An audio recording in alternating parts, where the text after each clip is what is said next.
Assalamualaikum warahmatullahi wabarakatuh. Kenalkan saya Vira Tiara Witri dengan NIM 2112011, Prodi Teknik Informatika Universitas Nurdin Hamzah.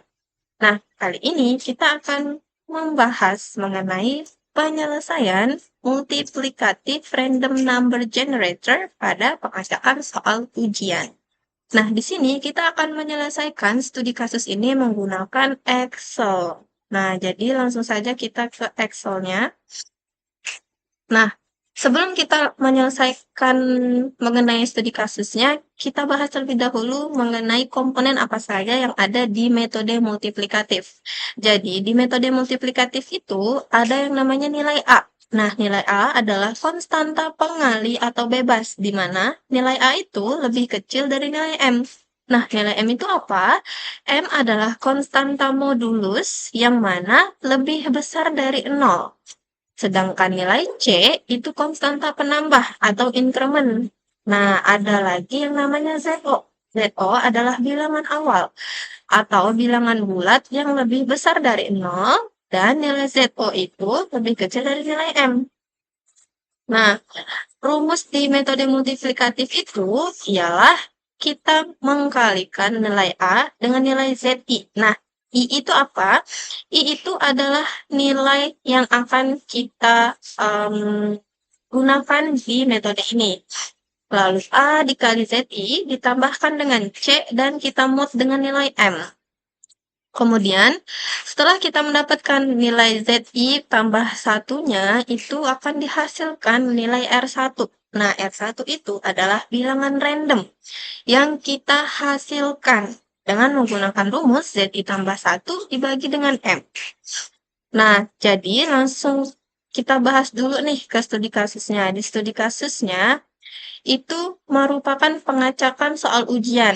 Nah, jadi nih, semisal soal ujian ada 20 soal. Jadi, kita ingin mengacak soal ujian itu agar di setiap masing-masing individu itu mendapatkan urutan soal ujian yang berbeda. Gitu. Nah, jadi langsung saja kita masukkan nilai A-nya. Nah, nilai A ini seperti yang sudah ada di studi kasus, sudah ditetapkan nilai A itu adalah 17 dan nilai Z awal itu ada 35733, nilai C-nya 359 dan nilai M-nya 256. Nah, langsung saja kita masuk ke penyelesaian menggunakan Excel-nya. Langsung saja nilai A itu sama dengan 17. Lalu kita sorot saja sampai ke soal nomor 20. Oh, jangan lupa kita tetapkan terlebih dahulu teman-teman. Oke, setelah kita sorot, kemudian ada lagi nih nilai yang sudah ada, yakni nilai C. Kita langsung inputkan nilai C-nya adalah 359. Jangan lupa kita tetapkan dengan klik F4. Lalu kita sorot ke bawah hingga soal ke-20. Lalu ada lagi nilai M yang sudah ditetapkan, yakni 256. Jangan lupa kita tetapkan juga. Lalu kita sorot ke bawah. Oke, nah setelah kita memasukkan nilai A, C, dan M-nya, langkah selanjutnya adalah memasukkan nilai ZO-nya terlebih dahulu. Nah, di kolom ZI. Nah, karena kita sudah ada nilai ZO, yang mana nilai awalnya itu adalah 35733. Nah, lalu kita inputkan. Kemudian, setelah kita cari nilai ZO-nya setelah kita inputkan, kita kalikan nih terlebih dahulu. Nilai A kita kalikan dengan nilai ZI, yakni Z awalnya terlebih dahulu. Kita kalikan, maka kita mendapatkan hasil 607461.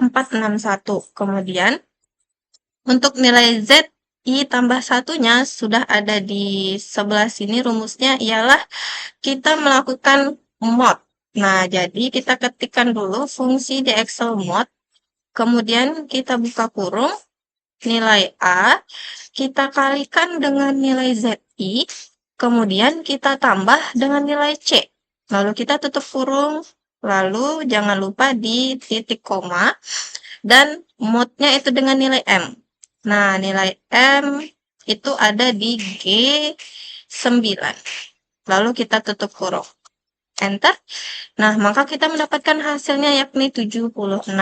Nah, lalu bagaimana bilangan random yang dihasilkan? Kita menggunakan rumus ZI tambah 1 dibagi dengan nilai M. Enter. Nah, maka kita langsung mendapatkan nilai dari bilangan random yang kita hasilkan. Lalu bagaimana untuk soal selanjutnya? Untuk soal ZI, soal nomor 2, itu kita tinggal klik nilai di ZI plus 1.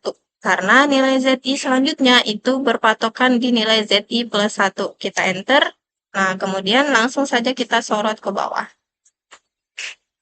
Oke, kenapa masih 0? Karena nilai dari ZI plus 1-nya itu belum ada untuk soal nomor 2. Nah, maka jangan lupa juga kita sorotkan ke bawah. Sama halnya juga dengan nilai A dikali ZI. Lalu, untuk nilai RI-nya juga langsung saja kita sorot ke bawah. Oke, setelah kita mendapatkan nilai hasil dari bilangan randomnya, maka kita lihat nih, untuk nilai nomor 1, dia akan diacak menjadi soal nomor berapa nantinya. Nah, di sini kita menggunakan rumus. Nah, ini adalah rumus jika nilai dari RI untuk soal ke-1 itu merupakan nilai terkecil, maka dia akan menjadi soal nomor 1. Nah, artinya jika dia berada di rank ke-20, jadi nih, di rank itu kan dari nomor 1 itu yang terbesar hingga rank ke-20 berarti yang terkecil. Jika dia nilai yang terkecil, maka dia akan menjadi nilai soal ke nomor 1. Kita enter. Oke.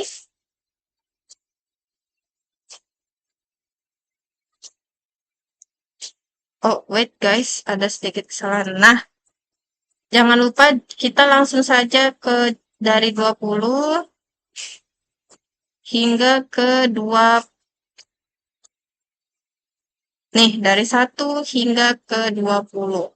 Nih, jadi kita terbalik nih susunannya, karena kita kan ambil dari yang paling kecil. Jadi 20 hingga ke 1, lalu kita enter. Nah, maka akan muncul hasilnya. Berarti, oke, setelah muncul hasilnya, jangan lupa kita sorot ke bawah.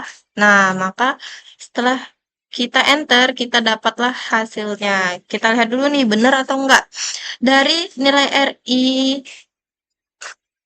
untuk soal ke-1 hingga soal ke-20, nilai yang paling kecil itu di mana? Di sini di soal ke-12 dengan nilai, soal ke-13 dengan nilai RI 0. Maka benar, jika nilainya yang paling kecil, maka dia akan diacak menjadi soal nomor 1. Yang awalnya dia soal ke-13 di sistem, maka ketika seorang individu itu membuka ujiannya, maka soal ke-13 akan menjadi soal nomor 1. Oke, jadi inilah penyelesaian dari studi kasus multiplikatif random number generator pada pengacakan soal ujian. Sekian dari saya, lebih dan kurangnya mohon maaf. Wassalamualaikum warahmatullahi wabarakatuh.